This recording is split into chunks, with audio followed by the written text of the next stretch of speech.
Today on Weird Stuff in a Can, we're revisiting perhaps the most disastrous episode in the series.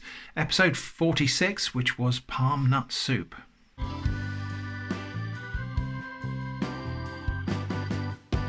So yeah, this is a can of Ghana Best Palm Nut Soup, palm fruit concentrate, an essential ingredient to prepare traditional African soups and stews. Back in episode 46, I did not do this justice. What happened was I opened the can and I encountered a really weird looking circular bumpy patch of yellow on the top of the material inside the can, which I was uncertain about because obviously I'm not familiar with this ingredient, and it looked to me like a colony of mold or bacteria or something, and so I erred on the side of caution. Obviously, as I say, I have no idea what to expect this to smell like or look like or anything like that, and so I erred on the side of caution. I didn't eat it, I didn't even taste it because of fear that it had spoiled. In reality, and as many people told me, that was most probably just a patch of palm fat crystals that had kind of rendered out of the palm fruit during the canning process. So I didn't do this justice back in that episode 46. That was 7 years ago, and it happened to be that particular day I wasn't feeling very well either. And so, whereas nowadays I would probably not have published that video, I just uploaded it anyway. And I think it upset quite a lot of people, and rightly so. What we saw back in episode 46, which is still there if you want to go and watch it, was my ignorance about this ingredient. I would say innocent ignorance, but the effect is the same anyway. So today we're here to open another can of this and try to do it properly this time. So something's changed since the last can I opened. The label is now printed on the metal of the can. It was a paper label before, and actually makes it rather difficult to see the ingredients and directions. However, the ingredients are just palm fruit and salt.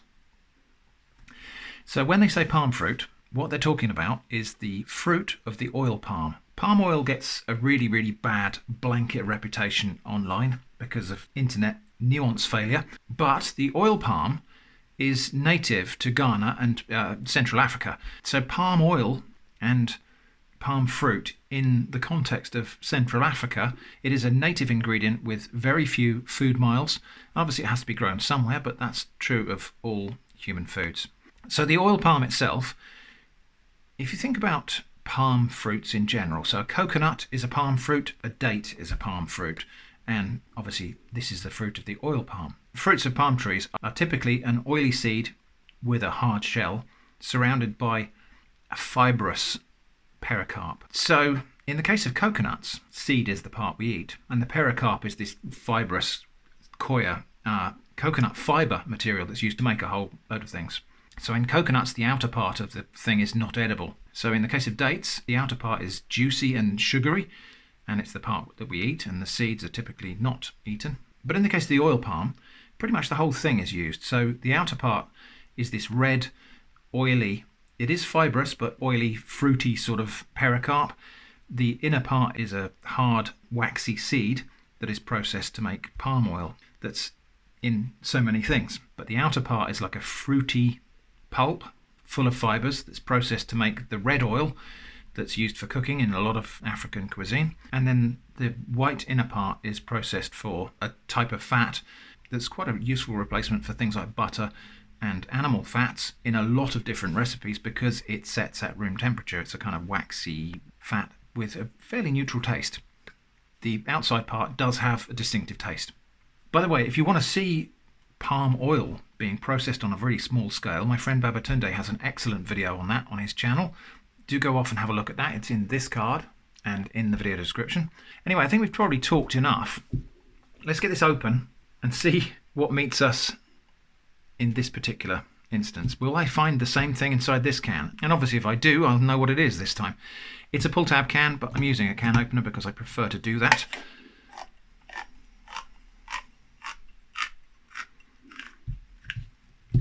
Okay, here's the moment of truth. That looks completely different. Different in a way that might have worried me differently, I suppose, if I'd opened this can. Because The top part here does look rather uneven, but it's fairly consistent with what I saw last time. So let's have a sniff.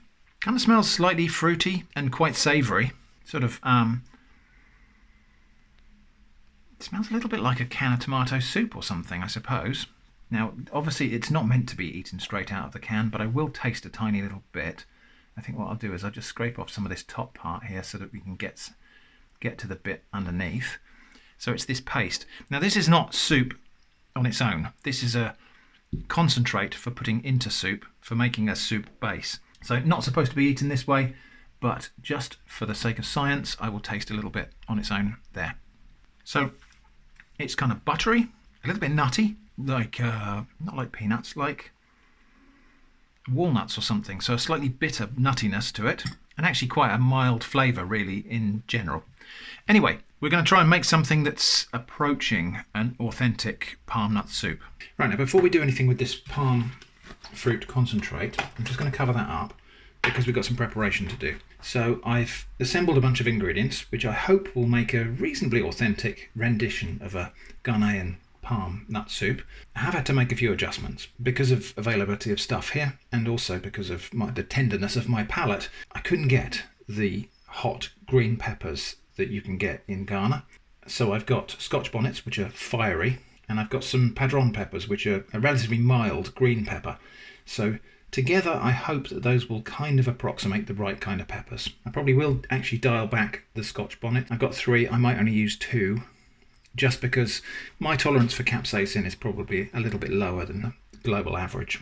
Anyway, got some onions, ginger, tomato, garlic, black pepper, thyme, star anise, nutmeg and bay leaf. There's also chicken to go into this recipe, and so I've got to make a spice paste to cook that chicken in. We're going to be using the hand blender for this, so into my spice paste we're going to have 1 of those red onions, 3 cloves of garlic, about a thumb-sized piece of fresh ginger peeled, Scotch bonnets.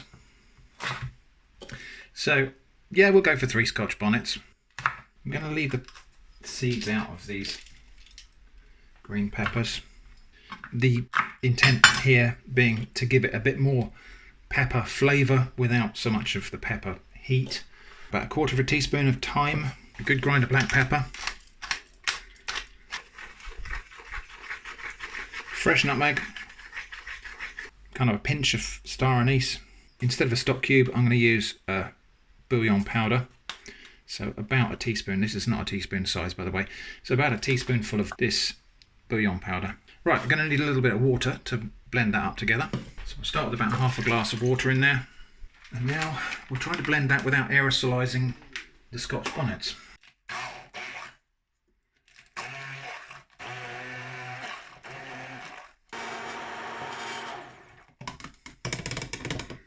That's probably sufficient. No reason why I can't have a little cheeky taste of that. Oh, there's a lot going on in there. So over here, my big non-stick pan, a little bit of oil in the bottom. And I've got some chicken thighs. I'll just get 3 pieces of chicken going. And I'm just going to fry those chicken pieces until the skin starts to brown. Okay, that's probably enough initial browning on the chicken. A little bit of tomato puree. And now my spice paste.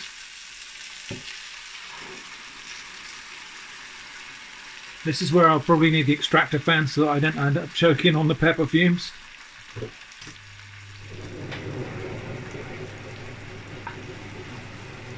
Okay, so what I'm doing now is just kind of simmering and cooking that spice paste. The chicken won't be cooked at the end of this period, it's got to be stewed as well. But here we're just making sure that this spice paste gets a nice cook through, take the raw taste off some of the spices. And I will just turn the chicken so that it sort of gets marinated in what's going on in this pan. So I'll give that about another 5 minutes. Right, the chicken comes out for a moment. As I say, it's not cooked yet. And then into here, before it burns, that's 400 ml of water. The can of palm nut soup concentrate is 400 ml, so this needs to be made up with twice its own volume of water. I probably should have done this actually separately in a different pan or jug or something like that, but anyway, I'll just do it in here. So the palm concentrate is all going to go in there. And come out easy. Time for LGBT spoon. Right, and actually we can see there, that's the red palm oil there starting to separate on the top of the mixture. Another 400ml of water. And just make sure I've worked out all of the lumps here before we proceed any further. A couple of bay leaves. Okay, that's just coming back up now. So back in goes the chicken, then the other onion, just going in whole like that, and a tomato. So once that's come up to a boil, I'll turn it down and it will simmer for maybe 40 minutes or something like that until the chicken is cooked and tender and the onion is falling apart. So most of the prep for that palm soup was kind of mostly within my grasp. I'm going to make something to go with it, which is quite foreign to me, but hopefully authentic to go with the soup. We're going to try to make some fufu. So I've got some cassava flour here. And fufu is like a, it's really difficult to, it's often described in African countries as a swallow. It serves the function of being a bulky and high energy carbohydrate background to a lot of tasty meals. Like perhaps here in the UK we might have potatoes with a lot of things. Fufu is a common accompaniment for soups and stews in a lot of African countries. It can be made with a variety of different flours and different starches, but I've got cassava flour here. It's sometimes more commonly, I think, made with pounded yam. And this is kind of the newbie method of making fufu because I'm mixing the ingredients cold before I heat them.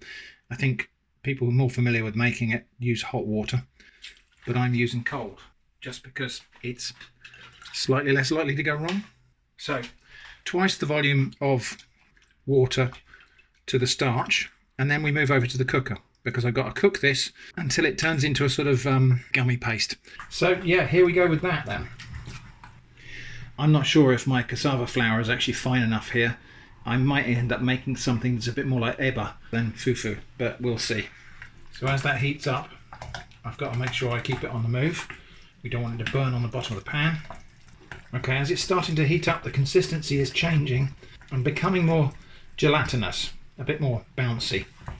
I'm going to turn the heat down, but yeah, we're definitely getting a more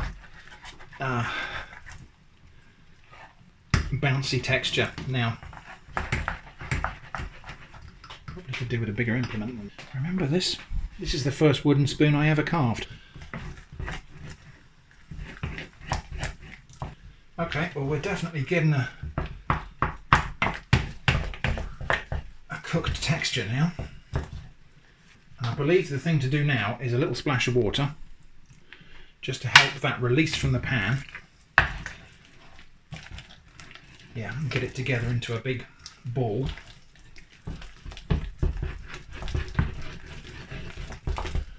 I'm just going to cook that for about another 5 minutes and then let it stand, and then I'll try and form it into balls.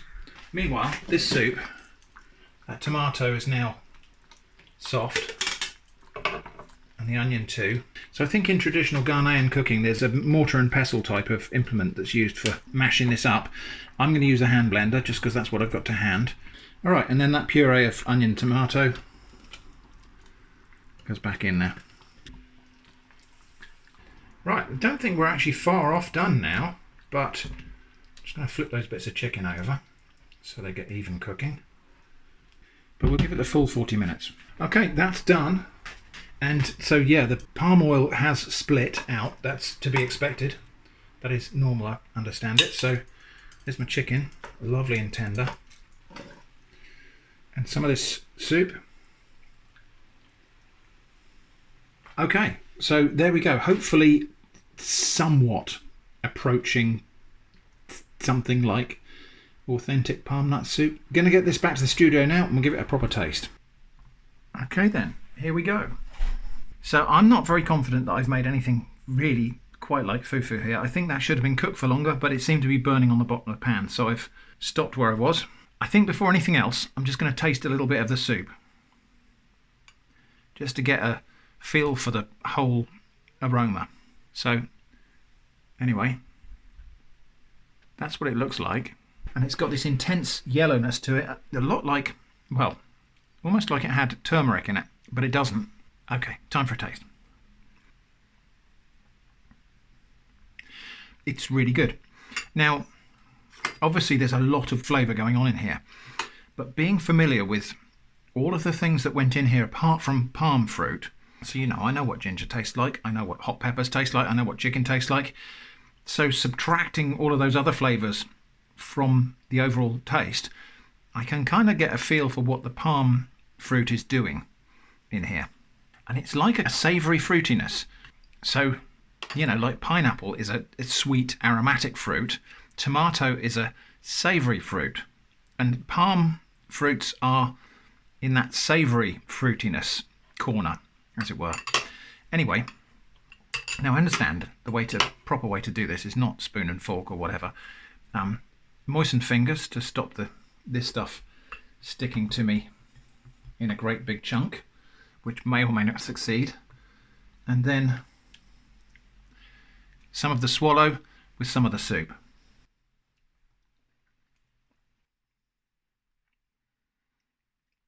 It's really, really tasty. It's just so hearty. It's really tasty and comforting.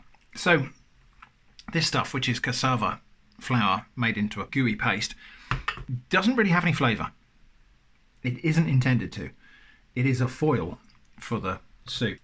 I'm not accustomed to eating with my hands. This is, I believe, the kind of normal fashion in many parts of Africa, but expect to see me getting a mess doing it because this is not my habitual method. That's really good. It is so tasty. Now the reason it's tasty is because of everything that went in there. All of the spices, all the vegetables, the chicken, the stock. Trying to think of something to compare it to. It's a lot like a curry. Even though it doesn't have all of the spices that I would normally associate with a curry. When I say curry, I'm talking about Indian curry, or at least the British interpretation of Indian curry. It's a lot like that, but it's also got a lot of stuff of its own going on in there. And yeah, it is really good.